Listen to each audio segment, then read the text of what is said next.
რუსეთმა ერთ-ერთი ყველაზე მძიმე დარტყმა მიიღო თავისი ელიტური ავიაციის წინააღმდეგ ომის დაწყების შემდეგ. ამ შაბათს 2026 წლის 2 მაისს ეს ამბავი ფართოდ გავრცელდა. უკრაინული ხელისუფლება აცხადებს, რომ დრონებმა დააზიანეს გამანადგურებლები ჩაგოლის ავიაბაზაზე, ჩელიაბინსკის რეგიონში, რომელიც უკრაინის საზღვრიდან დაახლოებით 1700 კილომეტრში მდებარეობს. სატელიტური სურათებითა და სამხედრო განცხადებებით ჩანს, რომ უკრაინამ შეძლო გაერღვია მანძილი, რომელსაც მოსკოვი უსაფრთხოდ მიიჩნევდა. ამ ყველაფერსახლავე გეტყვი, მაგრამ ეხლა გირჩევ გამოიწერო არხი, რომ ყოველთვის ინფორმირებული იყო, მიიღო ინფორმაცია რეალურ დროში, საუკეთესო ჟურნალისტური ხარისხით, სანდოობის სტანდარტით, მიუსონალოსი. უკრაინის გენერალური შტაბისა და უპილოტო სისტემების ძალების მეთაურის რობერტ მაგიარ ბროუდის თქმით. უკრაინულმა დრონებმა დააზიანეს რუსული მაღალი ვირებულების ავიაგამანადგურებლები, მათ შორის გამანადგურებელი თვითმფრინავები SU-57 და მინიმუმ ერთი SU-24. ინფორმაცია გავრცელდა 25 აპრილს დაზიანებული თვითმფრინავის შესახებ. უკრაინამ როგორც ასეთ შემთხვევებში ხშირად ხდება, სცადა ოპერაციის საჯარო გავლენის შემცირება, მაგრამ სატელიტურმა სურათებმა და ბაზის ეზოში შემდგომმა მოძრაობამ სერიოზული ეჭვი გააჩინა მოსკოვის ვერსიაზე. თავარი საკითხი მარტივია. SU-57 ჩვეულებრივი თვითმფრინავი არ არის რუსეთის საჰაერო ძალებში. მოსკოვი მას თავის მეხუთე თაობის გამანადგურებლად წარმოადგენს. ეს არის მათი სტელს ტექნოლოგიის ვიტრინა. მათი პასუხი ამერიკის შეერთებული შტატების მოწინავე მოდელებზე, როგორიცაა F-22 და F-25. მიუხედავად ამისა, რუსეთს ამ თვითმფრინავებიდან ცოტა აქვს. ბოლო შეფასებების მიხედვით ოპერაციული ფლოტი შეზღუდული რაოდენობითაა, ხოლო სხვა შეფასებები მიუთითებს, რომ სულ წარმოებულია ან სხვადასხვა მდგომარეობაშია 32-დან 42-მდე ერთეული. ანუ ნებისმიერი დანაკარგი ან სერიოზული დაზიანება მხოლოდ სამხედრო ზარალი არ არის. ეს პირდაპირი დარტყმაა იმ ძალაუფლების იმიჯზე, რომელსაც კრემლი ცდილობს გაყინოს. სწორედ აქ არის ამ თავდასხმის მნიშვნელობა. უკრაინამ სამიზნედ არ აირჩია მხოლოდ ასაფრენი ბილიკი, საწყობი ან მეორეხარისხოვანი ნაგებობა. სამიზნეს სიმბოლო იყო. SU-57 ძვირადღირებულია, მისი წარმოება რთულია. ის დამოკიდებულია სანქციებით შეზღუდულ სამრეწველო ჯაჭვზე და სწრაფად ვერ იცვლება. როდესაც ასეთი ტიპის თვითმფრინავი მიწაზე ზიანდება, ზარალი სცდება იმ კარკასს, რომელიც სურათზე ჩანს. ძალაუფლებისთვის, რომელიც ცდილობს კონტროლის დემონსტრირებას. საკუთარი ტერიტორიის აბსოლუტური კონტროლი, როდესაც დრონები ახლოს მიდიან სოფლის ტერიტორიებთან, შემაწუხებელი ნიშანია. თავდასხმა სავარაუდოდ განხორციელდა გრძელდისტანციური დრონებით სტრატეგიის ფარგლებში, რომელსაც უკრაინა იყენებს, რათა დაასუსტოს რუსეთის სამხედრო მანქანა ფრონტის ხაზიდან შაზიდან შორს. კიევი ყურადღებას ამახვილებს ისეთ სამიზნეებზე, რომლებიც აზიანებს ლოგისტიკას, ავიაციას და ომის დაფინანსებას. ეს სტრატეგია იმ მომენტში ტერიტორიის დაკავებას არ მოითხოვს, ის სხვა მიზანს ისახავს. აიძულოს რუსეთი გაანაწილოს საჰაერო თავდაცვა უზარმაზარ ტერიტორიაზე. დაიცვას რეფინერიები, ბაზები, ქარხნები, პორტები და სამხედრო აეროპორტები ერთდროულად. ეს ხარჯავს რესურსებს, ქმნის შიდა დაძაბულობას და ტოვებს სულ უფრო ნათელ სისუსტეებს. ჩაგოუს ბაზა მდებარეობს ჩელიაბინსკში, რეგიონში, რომელიც შორსაა უკრაინაში მიმდინარე პირდაპირი ბრძოლებისგან. სწორედ ეს ხდის თავდასხმას ასეთ ბრძნობიარედ. რატო? ის ცდილობდა დაემტკიცებინა, რომ რუსეთის შიდა რეგიონი უსაფრთხო ზურგი იყო. ეხლა უკრაინის ყოველი ახალი მოქმედება შორეულ ობიექტებზე ანგრევს ამ განცდას. თუ დრონებს შეუძლიათ დააზიანონ თანამედროვე თვითმფრინავები 1700 კილომეტრის მანძილზე, ეს მკაცრი გზავნილია. რუსეთის ტერიტორიის სიღრმე უკვე ავტომატურ დაცვას აღარ უზრუნველყოფს. SU-24-იც მნიშვნელოვანია ამ საკითხში. ის გამოიყენება რუსეთის მიერ როგორც შეტევითი პლატფორმა, განსაკუთრებით დაბომბვებისას მართვადი საბრძოლო მასალებითა და რაკეტებით. პრაქტიკაში ეს არის თვითმფრინავი, რომელიც გამოიყენება ქალაქებზე, ენერგეტიკულ ობიექტებზე, ინფრასტრუქტურასა და უკრაინულ პოზიციებზე ზეწოლისათვის. ამიტომ კიევი ასეთ სამიზნეებს პრიორიტეტულად განიხილავს. მიწაზე თვითმფრინავების განადგურებით უკრაინა ცდილობს შეამციროს რუსეთის შესაძლებლობა განახორციელოს შეტევები ისე, რომ არ მოუწიოს ამ თვითმფრინავებთან ჰაერში დაპირისპირება, სადაც რისკი ბევრად უფრო მაღალი იქნებოდა. ჩაგუში განხორციელებული დარტყმაც უფრო ფართო სერიაში ჯდება. ბოლო დღეებში უკრაინამ კვლავ დაიწყო ენერგეტიკული ინფრასტრუქტურის შეტევა რუსეთის შიგნით.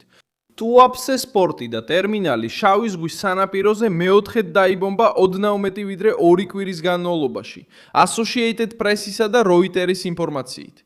ეს ადგილი მნიშვნელოვანია რუსეთის ნავთობის ნაკადისთვის და იმ შემოსავლისთვის, რომელიც მოსკოვს ომში დახმარებას უწევს. შეტევების განმეორება აჩვენებს, რომ კიევი მხოლოდ ერთჯერადი ზიანის მიყენებას არ ცდილობს. ისინი ცდილობენ მუდმივი ზეწოლა მოახდინონ, დაარტყან ფინანსებს, ლოგისტიკას და კრემლის თავდაჯერებას. რუსეთმა პასუხად უკრაინაზე მეტი შეტევა განახორციელა. 1 მაისს მოსკოვმა დიდი შეტევა დაიწყო დრონებით. დაარტყა ისეთ რეგიონებს, როგორიცაა ტერნოპილი, ჩერკასი, ვინიცა და ოდესა.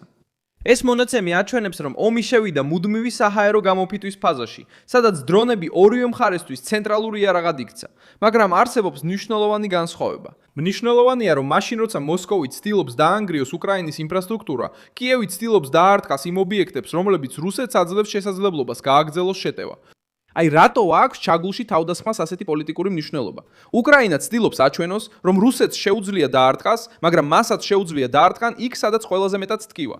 და ამ შემთხვევაში სამიზნე უბრალოდ ობიექტი არ ყოფილა. ეს იყო რუსეთის მოწინავე ავიაცია.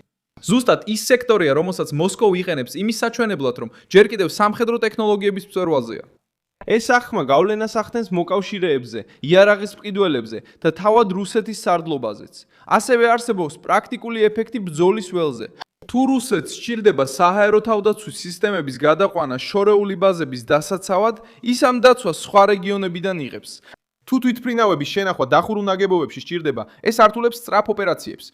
თუ სჭირდება რთული თვითმფრინავების შეკეთება, იხარჯება სათადარიგო ნაწილები, ტექნიკური დრო და სპეციალიზებული მუშახელი. რუსულ ომში ეს დეტალები მნიშვნელოვანია. გამარჯვება მხოლოდ აფეთქებით არ მოდის. იგი მოდის ხარჯების დაგროვებიდან, რომელსაც მტერი იმავე ტემპში ვერ ანაზღაურებს. ბოლო დროის გამოცდილება ამ გზას ამყარებს. 2025 წლის ივნისში უკრაინამ უკვე ჩაატარა ოპერაცია ობობის ქსელი. მოქმედება რუსეთის ბაზებზე, რომელმაც დააზიანა სტრატეგიული ბომბდამშენები, რომლებიც გამოიყენებოდა შორ-მანძილზე რაკეტების გასაშვებად. 2025 წლის ივნისი.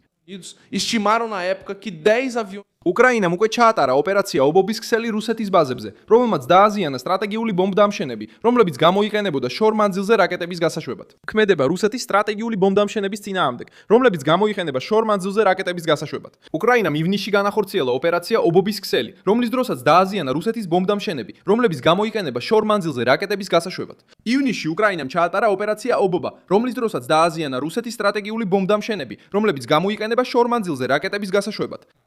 უკრაინამ ოპერაციის ფარგლებში დააზიანა რუსეთის ბომბდამშენები, რომლებიც გამოიყენება შორ-მანძილზე რაკეტების გასაშვებად. ისრაელში ის ცნობილი გახდა სტრატეგიულ ობიექტებზე თავდასხმებით მანამდე, სანამ უფრო დიდი საფრთხეები მომწიფდებოდა.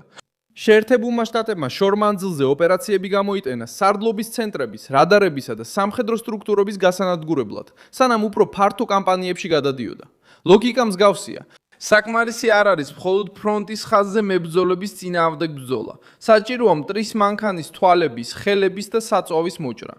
უკრაინა ცდილობს ამას რუსეთის წინააღმდეგ, ოღონდ უფრო იაფი დრონებით და სულ უფრო ღრმა დარტყმებით. ეს არის თანმიმდევრობა.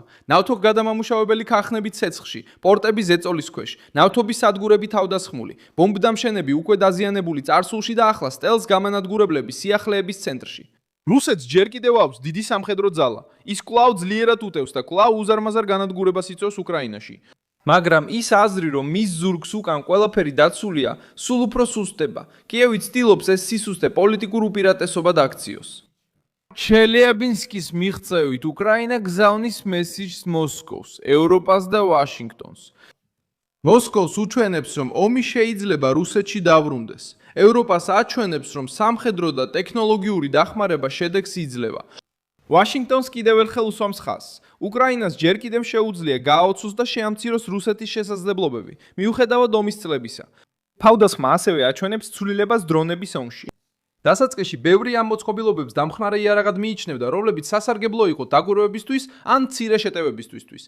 ეხლა ისინი უტყამენ ნავთობგადამამუშავებელ ქარხნებს, სტრატეგიულ ბაზებს და მაღალი ღირებულების თვითმფრინავებს. უკრაინამ გაიგო, რომ ტკივილის მიყენებისთვის არ სჭირდება რუსეთზე დიდი საჰაერო ფლოტი. საჭიროა იპოვოს სუსტი წერტილები, სწორად აერჩიოს სამიზნეები და გაიმეოროს დარტყმა მანამ, სანამ მოსკოვს არ აიძულებს ყველგან დაიცვას თავი. ომი გრძელდება, მაგრამ ამჯერად გზავნილი მძიმე იყო. პუტინის საჰაერო სამკაული უკვე აღარ ჩანს ისეთი უსაფრთხო თვითონ რუსეთში. მე ვარ მილსონ ალვესი, ნიუსი და ჩემი მიზანია ყოველდღე მოგაწოდო ჭეშმარიტი ინფორმაცია. სიახლეების ბულები ვიდეოს აღწერაშია. მოიწონე ეს ვიდეო, გამოიწერე არხი და ბოლოს გადახედე კომენტარებს, რომ კიდევ უფრო მეტად ჩაერთო მილსონ ალვესის საზოგადოებაში.